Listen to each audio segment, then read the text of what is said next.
Graham Bennett adjusted his grip on the steering wheel, his eyes scanning the desolate landscape of the outskirts of Phoenix.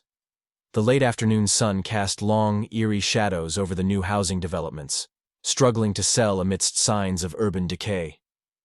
Graham sighed, his mind half occupied with the monotony of his job as a regional manager for a chain of retail stores. Today, however, his thoughts were elsewhere. David, a 16-year-old part-time employee at the store Graham had just left, had gone missing. The last known sighting of David was captured by a CCTV camera, showing him walking along a route headed to his home. Graham's curiosity, always bubbling beneath the surface, had driven him to retrace the boy's steps. As he drove past the location where David was last seen, Graham couldn't shake the feeling that something was off. He approached a rundown shopping center. The place was a relic, a stark contrast to the half-built modern home surrounding it.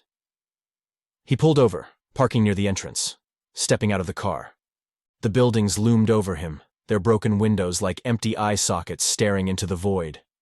Graffiti adorned the walls, but one particular image caught his attention: a pair of giant grinning teeth. He moved closer, noting the pentagrams in one of the storefronts and other strange symbols scrawled around it. The hairs on the back of his neck stood up as he sensed he was being watched. He looked around the abandoned shops, knowing anybody who was watching was also trespassing. After a short while, he returned to his vehicle. He noticed a post-it note stuck to his car window. The same grinning teeth were drawn on it, with a time: 11 p.m. Graham felt a cold chill, but also a thrill at the mystery that he had to explore. Determined to uncover the truth, he decided to return later that night. As he drove away, the sun dipped below the horizon, casting the shopping center into shadow. Graham returned to the shopping center at 11 p.m., his heart pounding with a mix of excitement and fear. He wasn't alone. His friend John had reluctantly agreed to come along.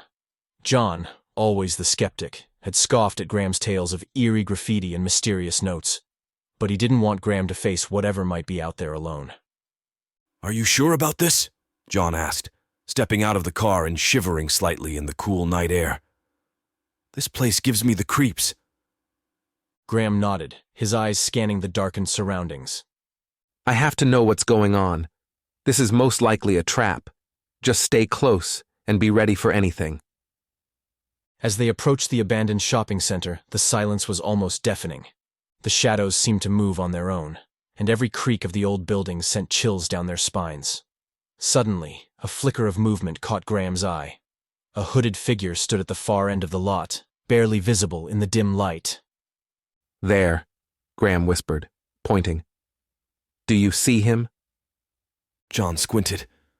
"Yeah, I see him." Before Graham could answer, the figure turned and bolted toward an abandoned warehouse at the edge of the lot. Without thinking, Graham and John took off after him, their footsteps echoing in the stillness. "Watch for an ambush, asshole," John loudly whispered. "Yeah," was Graham's reply. The warehouse loomed ahead, its doors slightly ajar. Graham slowed as they approached, signaling for John to do the same. They edged inside, the darkness swallowing them whole. "Stay close," Graham murmured, his voice barely audible. Inside, the warehouse was a maze of shadows and forgotten debris. The hooded figure was nowhere to be seen. Graham's flashlight beam cut through the darkness, revealing rusted machinery and piles of rubble. "Where did he go?" John whispered, his skepticism giving way to genuine fear. A sudden, bone-chilling laugh echoed through the warehouse, freezing them in their tracks. Graham swung the flashlight around, and there it was. A figure with the outline of a person. It stood just beyond the reach of the light, a terrifying figure with a wide, menacing grin that seemed to stretch impossibly across its face. The specter's eyes were hollow, black voids that seemed to pull at their very souls. Graham, believing this had to be a prank, yelled, "Nice costume, fuckface," and picked up a broken piece of masonry and threw it at the figure. The masonry passed through the apparition and hit the ground behind it. By then, the figure was almost upon him with its enormous maw of teeth. "What the fuck?"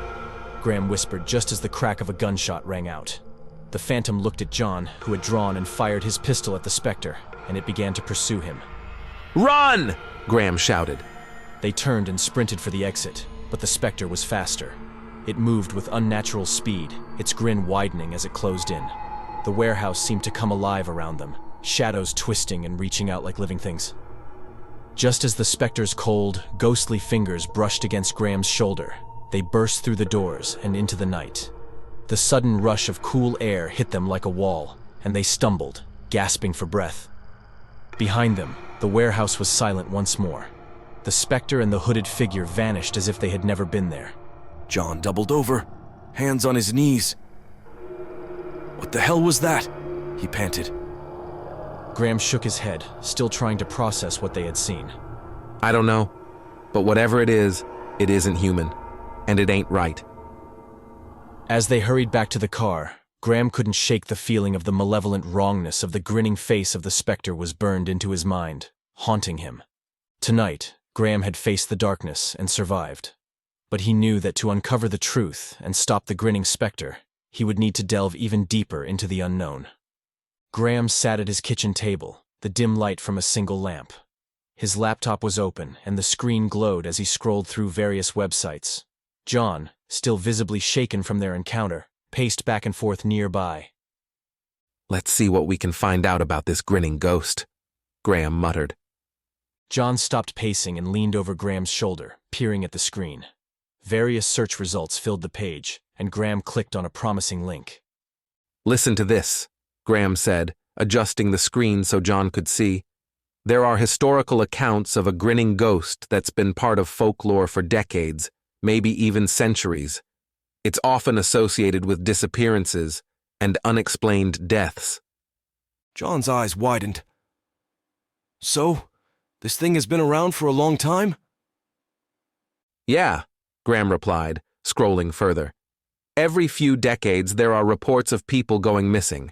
Witnesses often mention seeing a figure with a wide, sinister grin just before these disappearances. John shook his head. That's creepy. What else does it say? Graham clicked on another link, his expression growing more serious.